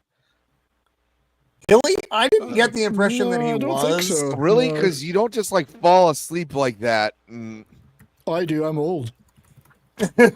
You do if you drink alcohol all the time. Your body is physically exhausted. Or if you're you never old, see like him Roman. drink in this movie too. Anything other than Fresca. Yeah, I'd never heard anything about him being into anything, but hey, who knows? No, he did die in 2008 of lung cancer. That's what he died from. Ron Weasley. Sex, violence. They're talking about what punk rock is. And he has taken over management of the Dead Boys. And again, he did this because he felt he lost out on the Ramones. And this girl he's talking to, did it show her name again? No. And she's a producer, though. Right. And so were there really hot producers like that? like just running around? I mean, because Well, okay, she this is like takes her jacket off in a couple of scenes just This with her is- shirt on. inside Yeah. baseball, guys. This type of recruiter, a pharmacy company did this too, as well as drug companies. They would send these hot chicks out who, as their representative, to make deals with the male, whether it's a doctor or a band guy or whatever. And not that they had to have sex with him, whatever, but you're much more amenable when this hot chick is trying to sell you Yeah, sign a get a better contract. deal. Yeah. So I feel like that's a double-edged sword, though, because then you see a hot chick and you're like, what does she really know? Yeah, what is her hot? deal? Yeah. You know what I mean? Like, she comes in and says, "Hey, I have $1 million contract for you," and she's there in her ultra tight miniskirt, and you're like, "I don't care, $1 million and look at the hot chick, I'll take it." It's like, Hilly's mom shows up unexpectedly to the club. He's like, "Oh Lord, I want some." No, this is the Glenn What did she Levitt ask bit. for? Glenn Levitt. Glenn Levitt, yeah, and he says we love it. Yeah, Glenn Levitt with we, a twist. we don't have that. I wonder Try what the he gave chili. her. Try the chili. Yeah. Oh Lord. Yeah, she's eating the chili, and Joe Ramone's like, "Yeah, I heard whoever freaking jerks off in it or something. It's something awful." And she's like, I've had worse in my mouth. Blah. Lisa's freaking out because everything is coming apart financially. And she's trying to smoke. And it's just In the bathroom, in the disgusting bathroom. so. I've seen worse. I've seen worse being No, done in that's bathrooms. true. That's true. Hey Roman, were you ever stationed in the Middle East? I've been there. I mean, I I've spent a visited. couple of years there. I've seen worse bathrooms than CBGBs. Oh no! I mean, everywhere was fine. I didn't do anything wonky while I was over there. We were just pulling in, and then adios muchachos. I didn't park for long. I didn't do any business in country. Let's use nice words. Depending on where you went, you were better staying off on the ship. Yes. Yeah, that's also true. Poor Taxi he's fed up. He steps in the shit. And he's mad. Hilly's already pissed though because Lisa's mad. Everybody's mad right now. And he's like, "You got to do something about that dog, man. I'm just done." He's like, "If you don't like it, you don't have to work here." Mm-hmm. He's like, Then you don't have a sound guy. So then he just takes a shot of Jack and puts his foot in the shit. Oh, and my screen has decided it's going to fuck up. So I got to pull this thing off for a second. Sorry. Every now and then my browser goes a little crazy and decides. I mean, maybe if you took your non-prescription glasses off and you could see what you're doing. It has nothing to do with my eyes, you little ungrateful shit. A bad workman blames his tools. You're blaming your tools. How does this relate to Naruto, bro? Oh, the seedy underground, the red light district that Naruto is forced to live in as a youth. Yes. There you go. Dead boy. I thought Roman had frozen there. No, not yet. No, he is kind of frozen in time. Yes. I gotta You've get to never the seen Roman buffer in real time? It's not good. Give me a sec here. Talk amongst yourselves for a second while I find the goddamn slide. You got to give us a topic. So it's interesting that you're adults. Pick a fucking topic. If they were to Rhode Island is neither a road nor an island. Discuss. Oh, thanks, Jacob.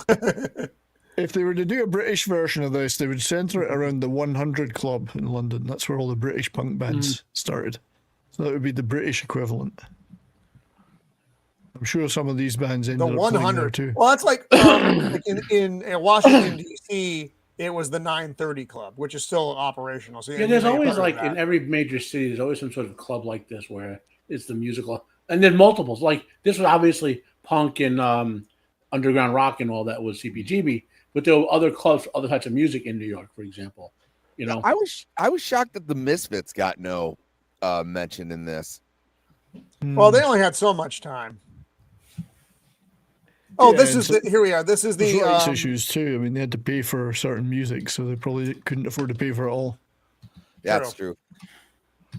So the I didn't get the still very well, and I wish I had. The cab driver here is the one who is Cheetah Chrome, the bass player for the Dead Boys. So he got a little cameo. They're actually touring right now, which is very odd, I think. Okay. She's from the TV show Jag, I think. Oh, the producer lady. Yeah. Genya Raven. And she is definitely trying to He's talk the Hilly out of detective in this shit, Castle. That's it. That's it. Okay, yeah. But wow, the way she's an attractive girl. she could collaborate with me any day. But she's like, why the Dead Boys? And again, he's just like, there's something there. But he what it is he feels fucking bad about missing out on the Ramones. When she sat on his desk, I thought she was gonna like straddle him for a second. I was like, "There's no way this happened. There's no. This is unrealistic." There would have been a better chance of Albert Finney busting in the door. Yeah, because there's nothing that compares to the animal's sexual magnetism of one Albert Finney. No, it's incredible. Oh yes. I just looked up that woman, the producer woman we just mentioned. She also did some voice work in the DC animated universe. She was Lois Lane and Wonder Woman. Okay. Oh, really? The producer lady? Yeah. Eisenberg? Is that who that is? Is Stana Cat? Okay, is that the one? That's her name. She played Genya Raven. She's Stana Katic. And also that story, I know we haven't got to it yet. She did actually produce, Genya Raven did actually produce Dead Boys. So no, that's on the album. Both her and Hilly Kristal have credits on there. I have the album. Of course, I have the album. If you played Batman Arkham City, she was Talia al Ghul. Oh wow, that's interesting. Yeah. That's a good game. Yeah. So he just throws his bag of money on the desk. You're going to record, you need a tour, blah, blah, blah. So she's pissed because the Dead Boys are dumb and they have little swastika stickers all of their fucking gear because they think it's edgy. And she's like, and remember, this is the 1970s. This isn't, this is not as far removed as we are today. And today it's not accepted. She's like, look, the guy who's producing this, Hilly Kristal, is Jewish. I'm Jewish. The guy who is loaning us this space to record in has numbers tattooed on his arm. And they don't know what that means. She's like, Auschwitz. So like I said, she's like, you're not Nazis. You're punk. You want to be edgy in all the ways, but you're not Nazis. Which was, that was a thing, but that wasn't them. Yeah. They don't know what a bagel is. That's what this little worm is. Is it like a donut? They have something to say, and I think we should listen. Talking about the young musicians, Hilly's Piano Movers and Tour Bus. This goes horribly wrong. This is bad. Yeah, it's this is terrible. That far back? Maybe because there was one on the screen. I guess I don't remember. I remember we had Pet Rocks. This is funny though. They're like, "Hey, little girl," and then they moon her. And then they all you're going through the thing and then everybody's asleep. Ah! And remember, Hilly doesn't have a lot of expendable cash. This is nope. I told you not to fuck it up. They're all there, they're sitting like, and he throws them out and he goes home and gets another bag of money and turns a bunch of stuff into the shop, to trade things in. He goes to the bank. Save for your dreams.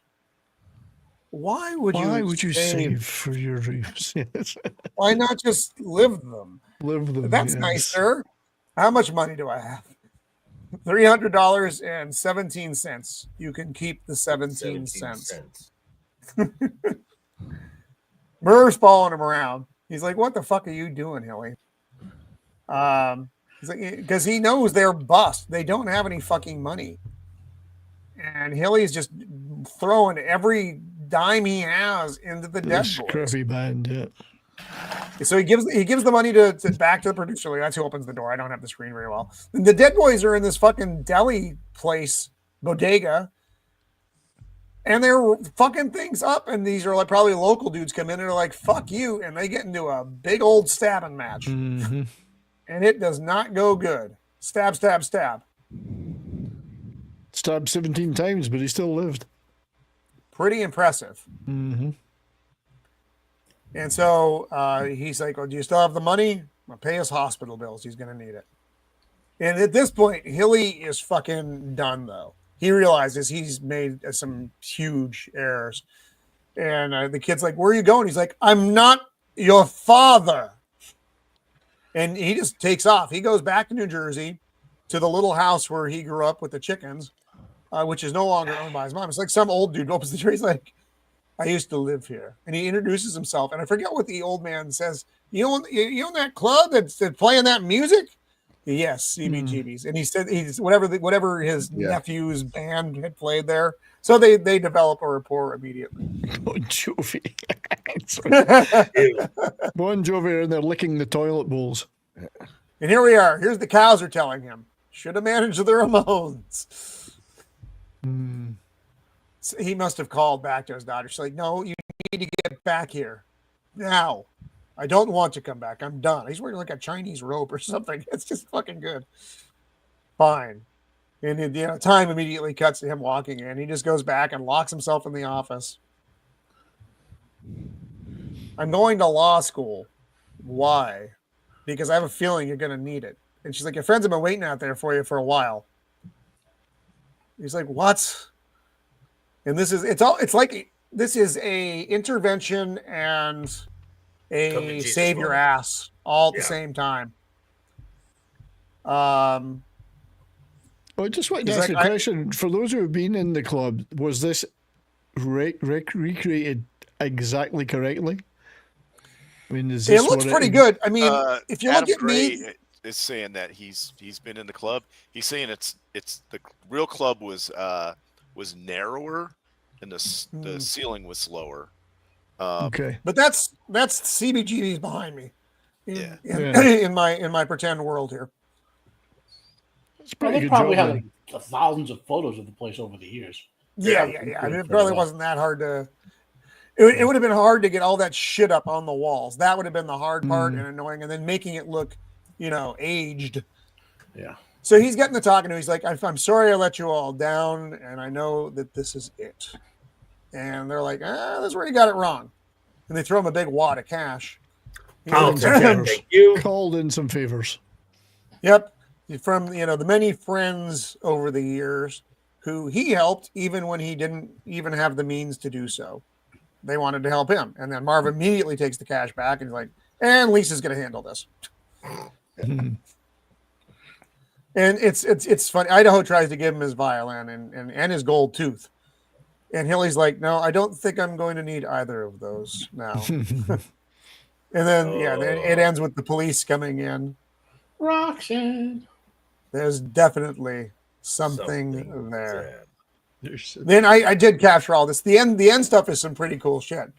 50,000 bands over 33 years. Jesus. Which is just amazing.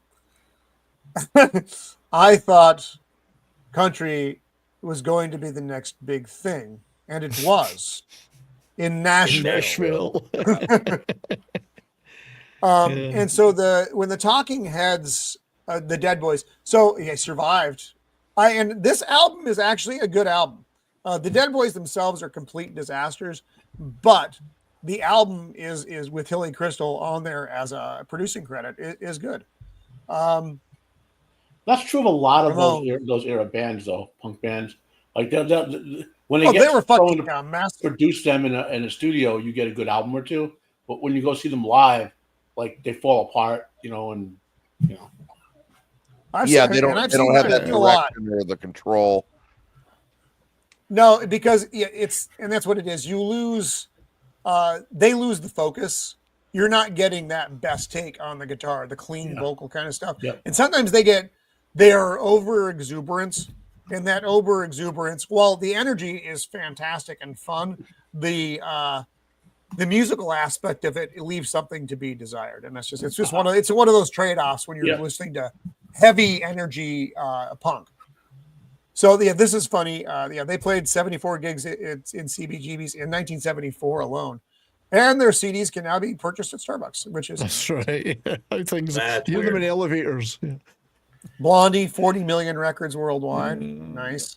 So Blondie, there was a movie or whatever a few years ago about Blondie, and Deborah Harry was talking all the seedy stuff. Like this movie is a comedy take on it. But if you go look at read Deborah Harry interviews or watch them or listen to them, like there's a dark underbelly to the story. You know what I mean? Oh dear. Yeah. Well, I'm glad they didn't cover that. That would have been fun. Although I'd like to see that as well. So I'd like to see a dark underbelly. Patti Smith. I've got a couple of her albums, and man, she has some. Space Monkey is a really fun song. I don't know if anybody is even familiar with that. And she has some. When you hear Patti Smith and you're not necessarily familiar with who Patti Smith is, and you hear the godmother of punk, and you're like, it's fucking Patti Smith, man, the broad who sang with Bruce Springsteen. But no, she actually has some very edgy music on her in her stuff, and it's like, wow, I didn't expect that. Mrs. of the Empire, after watching this, she's the one who got him. She's like, I really want to get some albums from that Patti Smith. I'm like, all right, sweetheart, whatever you want to do. So, and they're good. They're really good albums. So, Talking Heads, of course, in this, and we'll get to the end of the movie. They actually brought him up on stage when they were introduced into the Rock and Roll Hall of Fame, which is pretty cool. Iggy Pop, of course. Merv, born in England, lived most of his adult life in New York. He always wore a hard hat. No one knew why. All right.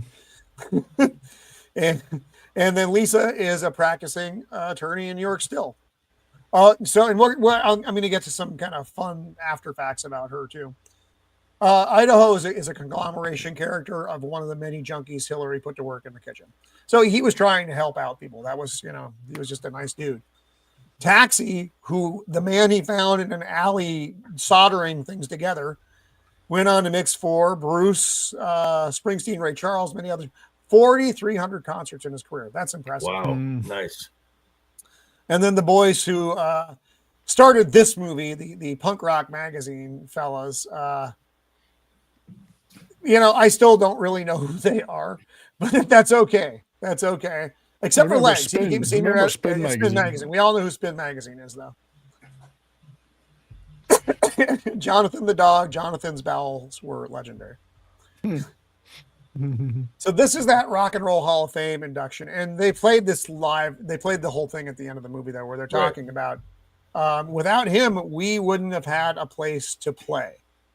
He fed us, he gave us somewhere to stay, and he gave us a stage. And it was a very touching bit and it was the girl bass player and David Byrne who spoke. But then it's just like, wow. Thinking about music without Hilly Kristal is a very different critter than what we have. And like I said, he died in 2007 from lung cancer is what ended up getting him. That's an interesting point, though, because would the bands have all gone on to do something anyway, or is the one place that they all gather crucial? How big a role does that play, having that one place? Well, we talked about a lot of it, and just like Hilly himself, a lot of things, especially in music, and John, you know this as well as I do, and Sammy, you too. Music is only partially about talent. Talent is an aspect of it, but it's part of this whole pyramid of things as to how you get famous. A lot of it is blind fucking luck. A lot of it is the right guy sees you, which falls into the blind fucking luck. But you have a club like CBGB in New York where the producers know this is where the up-and-comers are. So you have this one nexus point in this shithole bar in the Bowery that everybody's playing at. Therefore, everybody who makes music is going there to see them. So could it have happened otherwise? Sure. Would it have? Not necessarily. Like I said, because the many layers, talent only being a portion of why someone makes it in the business. And it's like I said, it's like a third of why you get anywhere. Because there are some bands out there, and I think we all agree on, luck had a lot more to do with it than their fucking talent did. Mm. The places like this are important for the musicians to sort of like germinate together. And the best anecdote I can give for that, I was watching an interview with Black Sabbath back when they got to get back together with Ozzy back 2010 or whatever. And they were talking about the origins of their musical style because all of them back then played many different types of music, you know. So they said, so the guy goes, "How did you decide to play this what was back then called heavy guitar rock?" Okay, he said, "Well, we were going out to the clubs, and when they went to this club, were smoking whatever weed and all that, and we're like, what are we going to play?" And all of a sudden, we heard on the stage, this guy started playing this heavy guitar rock, and it was Jimi Hendrix. And they go, "We got to play like that guy," and that's basically the birth of Black Sabbath, you know. And a lot of musicians, they fermentate like that. They'll go into a club where someone like is playing, and they'll hear like another wild example. Queen and Michael Jackson, they were close friends. A lot of Queen's bluesier, beatier stuff, like Another One Bites the Dust, like famously was Michael Jackson told Freddie and Brian, "You got to make something for the brothers to get down with the beat." And Another One Bites the Dust. Could you do that again, Matt? I will try. You got to make something for the brothers to get down to the beat, you know. And the reason that was important, he heard them like Queen wrote like 10 songs for everyone they released, and the drummer in Queen wrote Another One Bites the Dust. And Freddie and Brian May were down on the song. Michael Jackson was next door listening to it. He walked in there and said that to them, and they put it out. And it was a top 10 radio hit, you know. So that cross fermentation in musicians was like it is important for the musicians to get other ideas in their narrow streamline of it, you know. Well, and I think what Lisa said in the movie, and that may have been a completely fictional line. It doesn't really matter because it actually was true. When she said, people are going to play here. They're going to see these bands here. They're going to bring their fans, and people are going to make bands just so they can play here. And then you do have that cadre of musicians. And we have, I mean, in my experience here in San Diego, you get a few bands that you like to play with because you're always putting your own shows together. That's just the way it's like, all right, you need to get 2 other bands and you can have a lineup. And so you're making calls and you get your certain group of people that you always like to work with. It's like, these guys are cool. You know, they'll do the closer. These guys will do the opener, all that.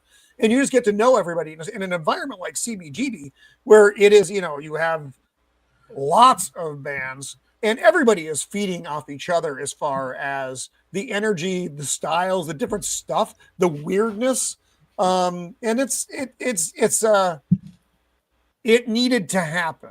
Like I said, if not there, I don't know that you get this, or you get it and you get it in a more fractured form. That's just, you know, opinion, of course, but I do think that it was an important place in time.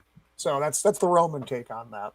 So I wanted to just comment on this as this place grew in popularity and has this, as Matt said, and everyone has kind of said this, it became kind of this hub, this nexus of punk rock, hard rock, and even the metal bands. I mean, White Zombie has played there.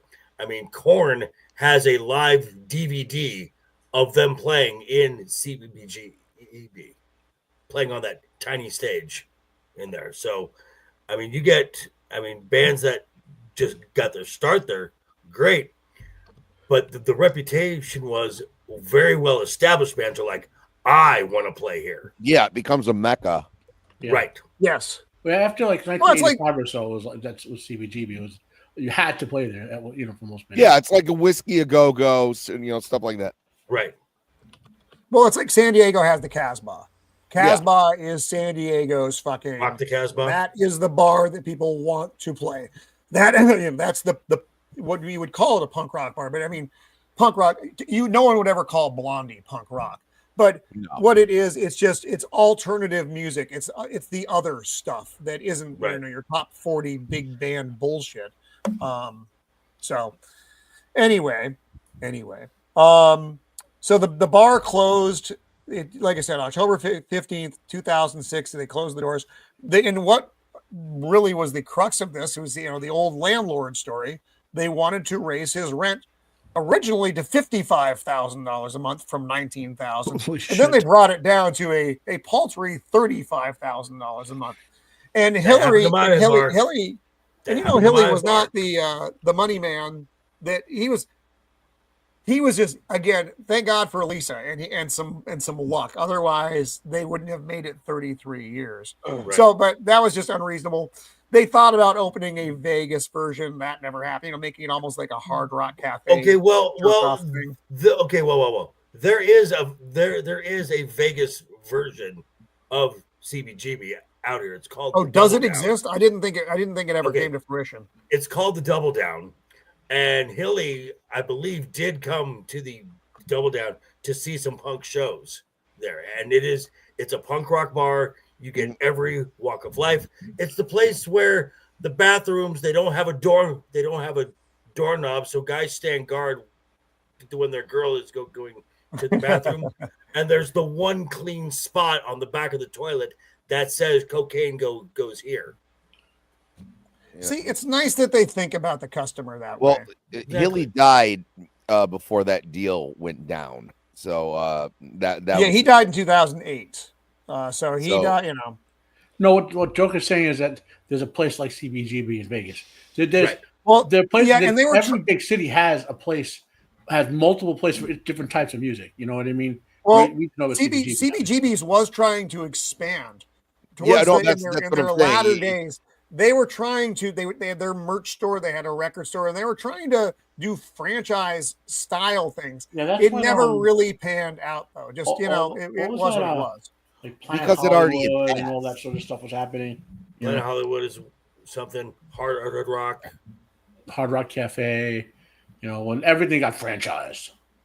Mm-hmm. Yeah, and honestly, I'm glad that it didn't. It's better as a legend. Which is what it is now. It didn't become something comical or perverted or a corporate became a joke of itself. Better become corporate. Better to leave them wanting more than to say you stay too long. Freeze it in aspic. Yeah, keep it. Oh yeah, Adam. I don't know Oxnard. You'll have to forgive me. Again, I don't get out of my little niche of the San Diego County very much. I'm old now. I used to play. We were playing all over the place in the early mid 2000s into the teens of the 2000s. But like I said, now I'm an old guy. But this was a fun movie. I hope everyone enjoyed it. It was enjoyable, yeah. It definitely went under the radar for back in 2013. I had no idea about it. I didn't know about it until a couple of years ago, and then I was really, really happy I found it. Alan Rickman is I love fantastic. His Hilly Kristal is, like I said, he is just here. Yeah. He doesn't get flustered very much. He gets a little pissed, and you see the scenes where it happens, and when it does, it makes an impact. But for the most part, even when everything's going wrong, it's just kind of like, huh. And it's a fun performance. The cameos, the aside parts, like Ron Weasley as Cheeto Chrome. It's just fun. It's fun stuff. Taylor Hawkins is Iggy Pop. It's fun. They did their little guest spots well. So I enjoyed this movie. I'm glad you guys liked it too. It was fun. Yeah. It doesn't take itself very seriously, but you still learn an awful lot from it. Actually, Barbara, Bob Mold is going to be back down in San Diego soon. Take a look in your music stuff. He's going to be back down here in the next couple of weeks. For those who keep track of who Bob Mold is, singer of Husker Du and bass player. But so thanks for hanging out with us tonight. To the chat, as always, you guys are a lot of fun and always either offensive or informative, which is what I like. And to our wonderful panel and especially to our guests, thank you for being here and being part of this. This show was going to be fun. I've been wanting to do this one for a while, and we finally got here, and I was really happy that 70s Rock fan and my son John were able to be here for this. If Sammy wasn't part of this panel, I would have gotten Sammy to be part of this panel. So I'm glad Sammy's a regular though, so he didn't have a fucking choice. Otherwise, he's getting fired. So no, not again. Let's go around real fast and say what we have coming up, because I did not do this last week because I'm old and I forget things. The week before. So what's that? It was the week before you used the outros. Oh, did I do it last week? Yes, you did. Yeah, you got it. I don't even know where I am anymore.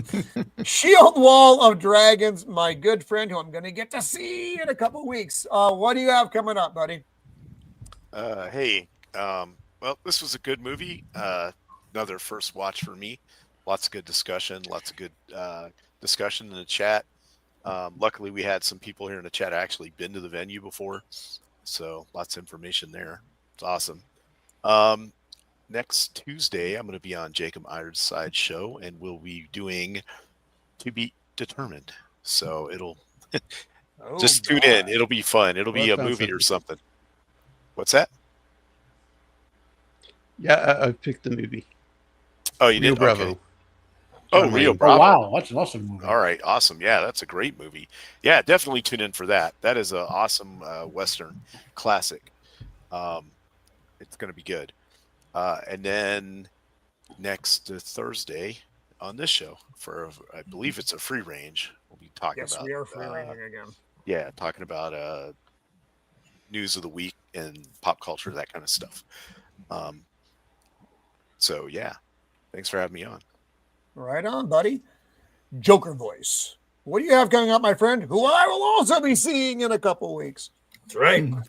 Well, the world of professional wrestling has no off season, so there's always something to cover in the world of the WWE, AEW. It's all over the place, and we are quickly coming to WrestleMania, the biggest event in pro wrestling of the year, in my town this year as well. Going to be a madhouse. So of course, everything is leading to Wednesday night is overbooked with myself, Matt, friend of the channel Left Eye Ego, and friend of the channel Duke Devil 95, Bradley Burnett. So yeah, and I'll be back here talking about stuff in pop culture as well. Probably complaining about something as well. It's fine. That's what we do. That's see, when we do the movies are our time to really talk about the things that we love, and we do that. Except for Wolfen. That was a mistake, and I remembered a lot better than it was. But free range, we're talking about current pop culture, and there's not a lot of joy to be had in that.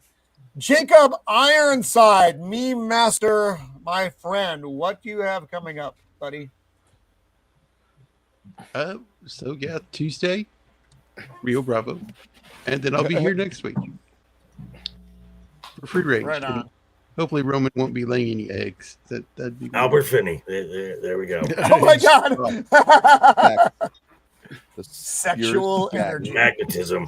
It can't be stopped. And again, I threw up Jacob's info in the chat again to help him get the move on. It's expensive, it sucks, and it was unexpected. So if anybody can help out, please do. It's also in the description of the show. So when the chat is gone, the description is always there.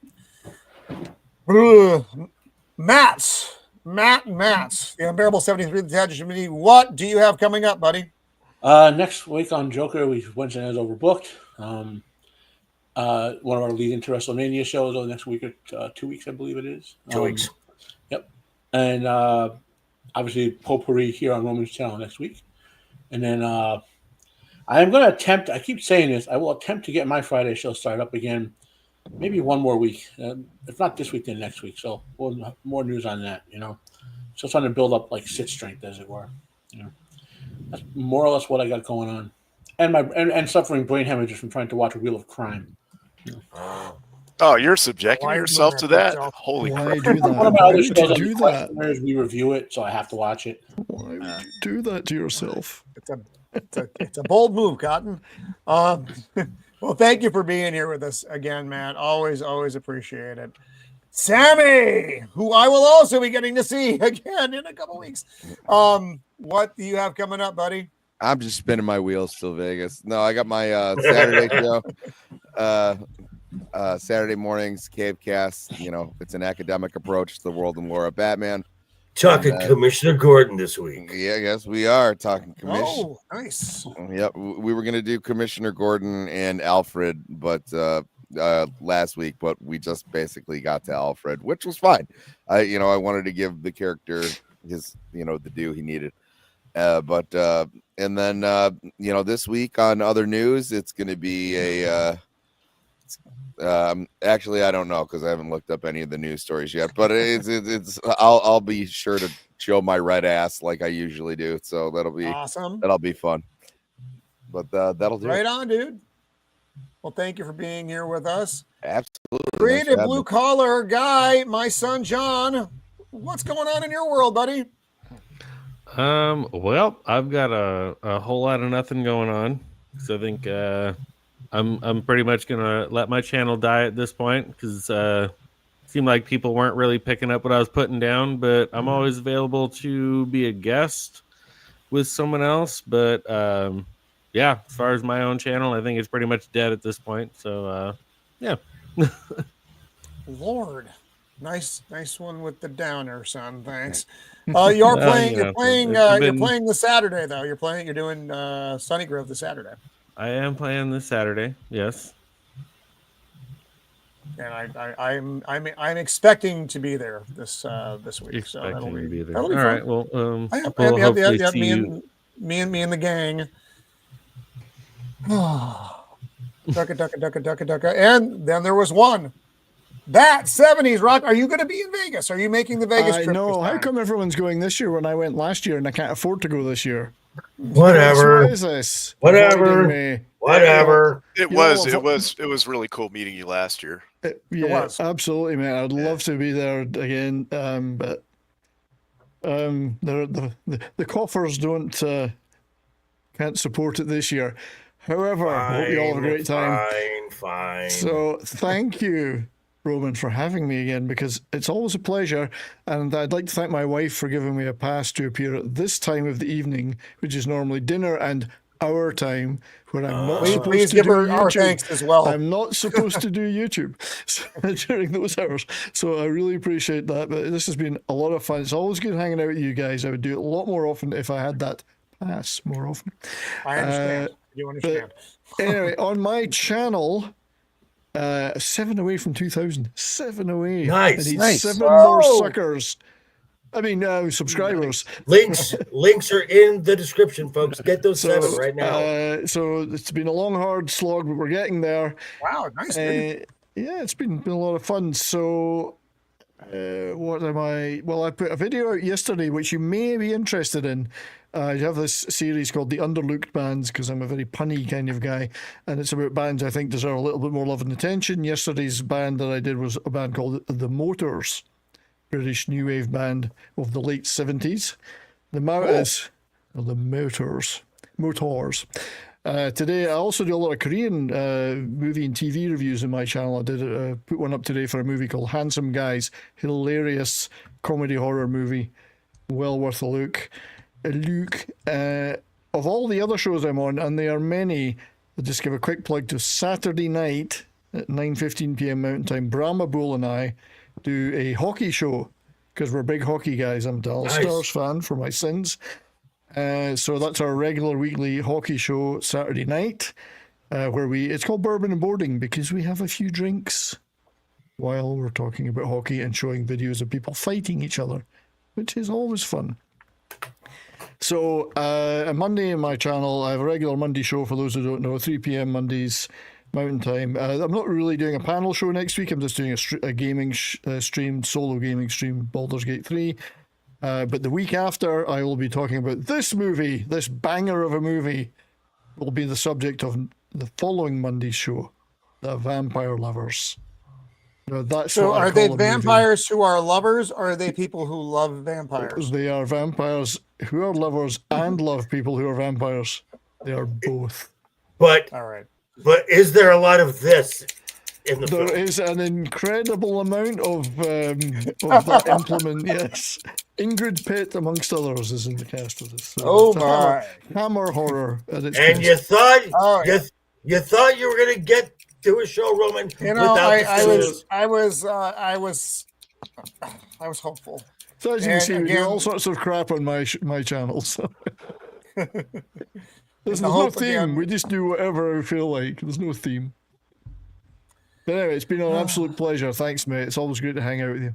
Yeah, thank you, dude. All Yeah, of you, I mean by that. This was like I said, this was the perfect one to bring you in on. I knew you would enjoy it, so I'm glad you were here. And to everyone on the panel, thank you very much. And again, to our chat, those who are watching on YouTube and on X, and those of you who are watching it later on the rewatch, thank you for hanging out. Really do appreciate it. And please like the video, subscribe to the channel, because otherwise, why the hell am I doing this? So thank you for the sexual again. pleasure. That's all you're doing it for. Well, Sexual a lot of pleasure. that, as long as I can keep seeing pictures of Albert Finney, that's enough to get me through. Jacob, you're on that. So thank working you on all it. again. Look at Albert Finney. And until next time, be kind. you